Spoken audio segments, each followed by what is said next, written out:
Hey, good evening, YouTube. It's your girl, Ty Barker 81, and today I'm coming to you with another fresh recipe from Blue Apron. Today we're going to cook the spicy pan-fried chicken with corn on the cob and tomato salad. So, stay tuned. You don't want to miss this one. Okay, so the recipe that we're going to do today is for 2 people, okay? And these are the ingredients that you will need, which I'm sure you can get these from any grocery store, okay? I got 2 skinless, boneless chicken thighs, 6 ounces of charred tomatoes, 2 ears of fresh corn, 1 bunch of parsley. I'm going to be lazy, so I'm getting my minced garlic out today so I can make my garlic paste.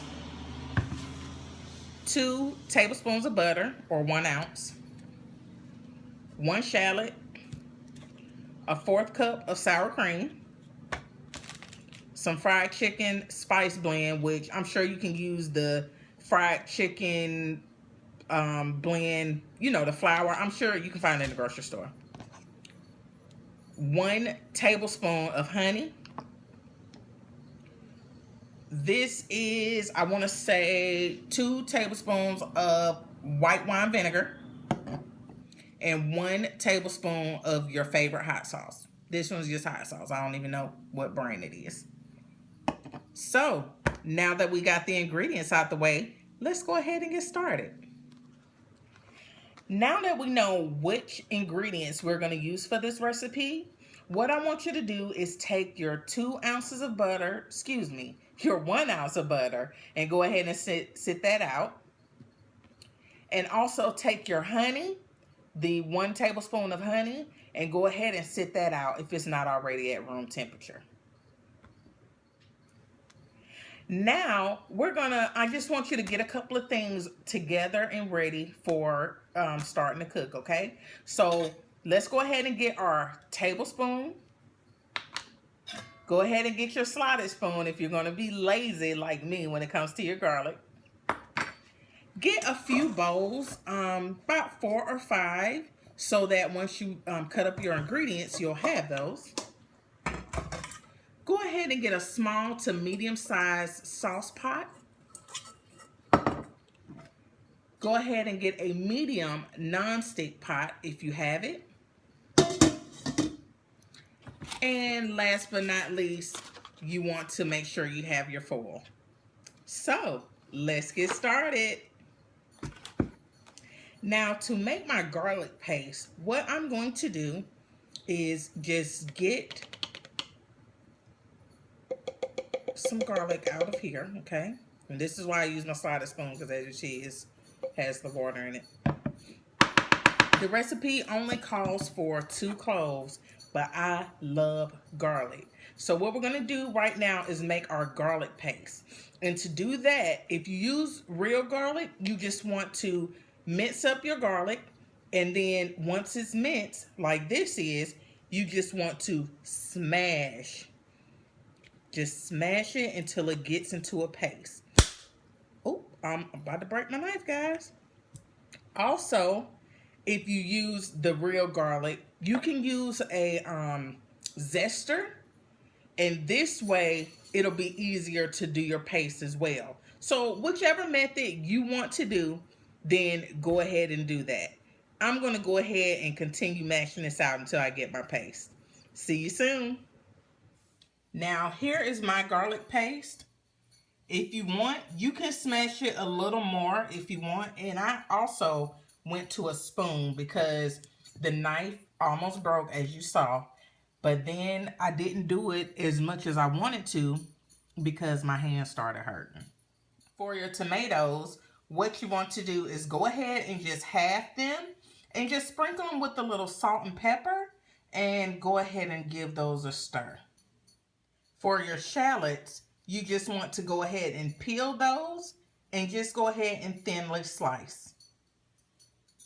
For your parsley, just go ahead and remove those from the leaves from the stem. That's all you have to do with this. Go ahead and remove the husk and peel your corn, removing any silk that you can.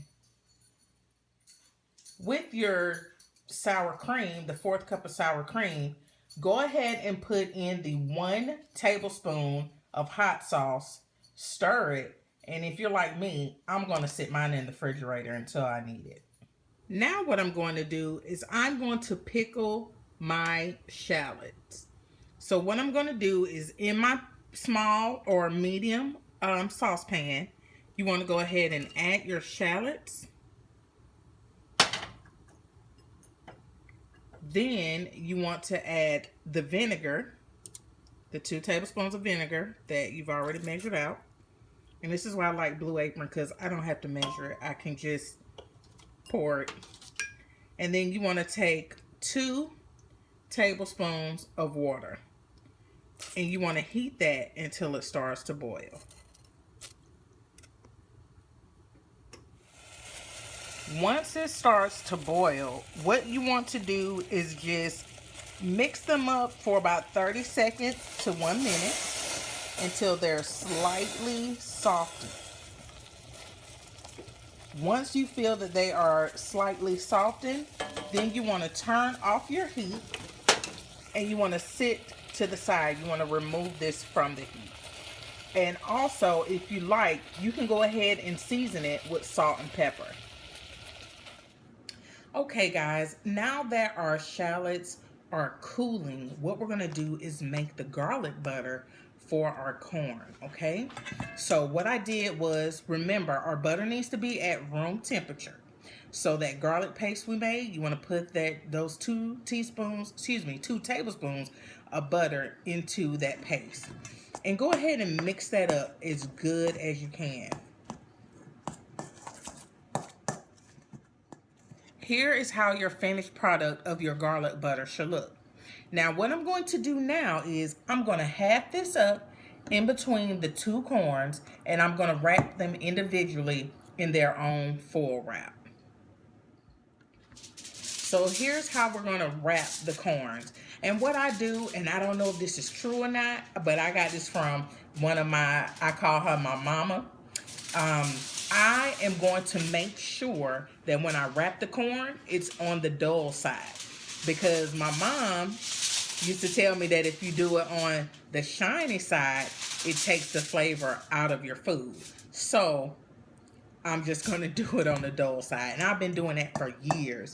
So what I'm going to do is just take half of this garlic paste. And my hands are clean, okay, guys? And I'm just going to rub on all sides of the corn, okay? Like so. And you may have a lot. So, you know, if you feel like, okay, that's enough, then hey, cool. Put it back in there.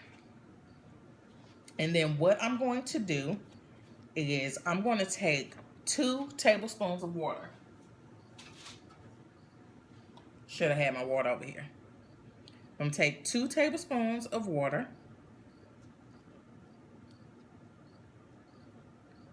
Okay. Actually, 1 tablespoon, 2 altogether. And what I'm going to do, I'm going to add a little salt and pepper. Okay. Where's my salt? Oh, I left it behind me. Alright, and I use kosher salt. You can use whatever salt you want. This is your recipe. Okay, a little salt. And then I'm going to wrap these tightly. And I'm just going to fold the edges up so my water will not escape, okay?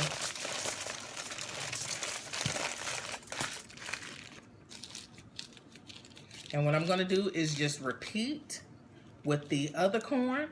And then I'm going to place them on a sheet pan and place it in the oven for between 13 and 15 minutes. Okay, so now that we have our corn in the oven roasting, and I'm sorry for the fan, but when I cook, I have to put on my vent because I don't want everything, you know, my house to be smelling up. What you want to do is go ahead and I rinse and I dry my chicken thighs. Literally, I dry them with paper towel, as you can see. Okay, on both sides. And what I'm going to do is I'm going to season them with salt, a little salt and pepper on both sides. I'm just going to sprinkle a little bit, not too heavy.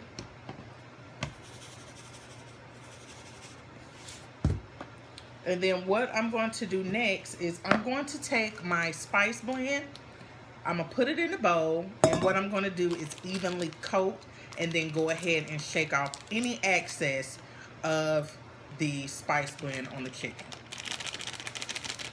Once your oil is hot, go ahead and add your coated chicken to the pan.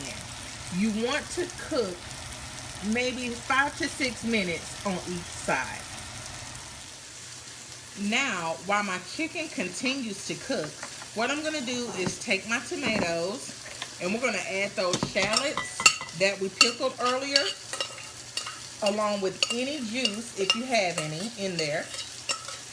I think my onions, the shallots, took all my juice. Take your parsley leaves and go ahead and drizzle that with a little olive oil or grapeseed oil like I have. And you just want to go ahead and mix that up.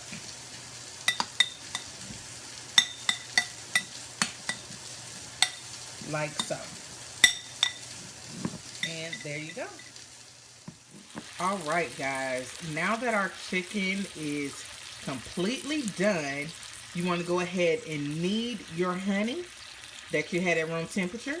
And then you just want to drizzle that all over your chicken.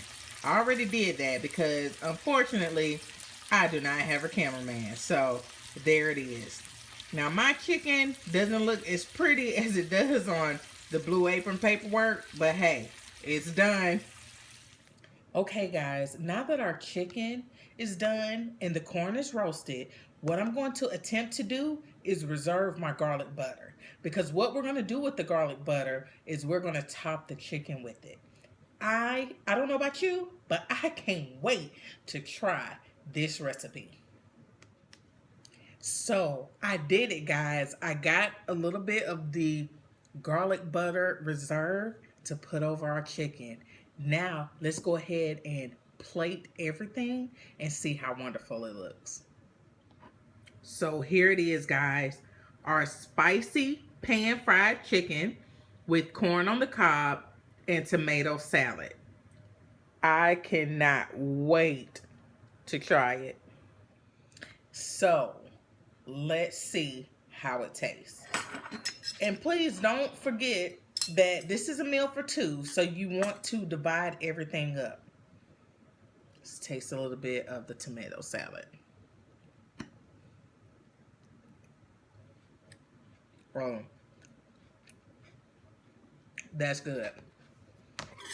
Simple and good. Let's see. Let's try our chicken. Put a little sauce on it.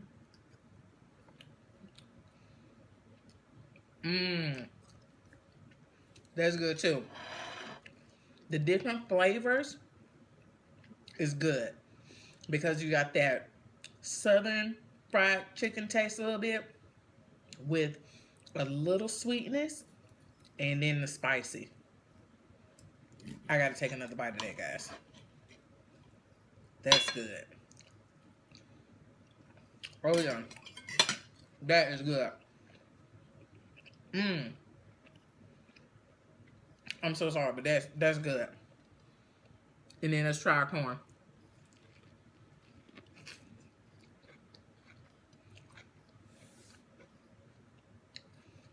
Awesome. I'm gonna give this, excuse me, sorry. I'm gonna give this recipe 2 thumbs up.